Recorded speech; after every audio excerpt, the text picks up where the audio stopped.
प्रधानमंत्री नरेंद्र मोदी ने कहा है कि बायो सीएनजी संयंत्र शहरों को स्वच्छ और प्रदूषण मुक्त बनाने में मदद करेंगे।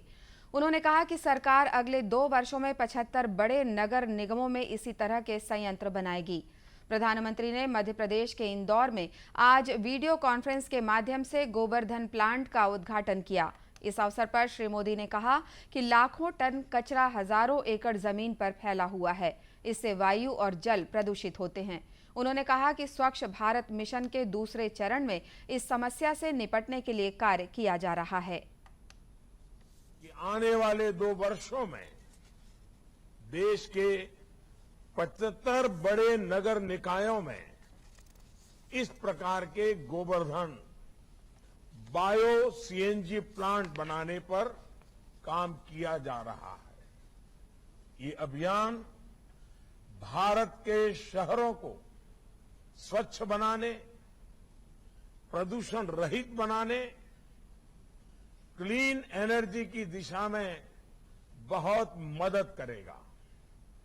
और अब तो शहरों में ही नहीं बल्कि देश के गांवों में भी हजारों की संख्या में गोबर्धन बायोगैस प्लांट लगाए जा रहे हैं। इनसे हमारे पशुपालकों को गोबर से भी अतिरिक्त आय मिलनी शुरू हुई है। हमारे गांव देहात में किसानों को बेसहारा जानवरों से जो दिक्कत होती है वो भी इस तरह के गोबर्धन प्लांट में उसके कारण कम हो जाएगी।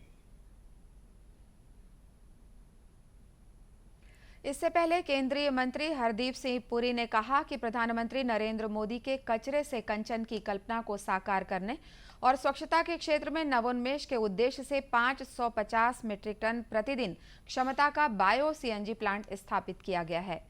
गौरतलब है कि इंदौर के इस संयंत्र में प्रतिदिन 550 टन गीले जैविक कचरे को अलग करने की क्षमता है। इससे प्रतिदिन लगभग 17,000 किलोग्राम सीएनजी और प्रतिदिन 100 टन जैविक खाद का उत्पादन होने की आशा है। इसके अलावा इस परियोजना से ग्रीन हाउस और गैस उत्सर्जन में कमी, उर्वरक के रूप में जैविक खाद के साथ हरित ऊर्जा भी मिलेगी।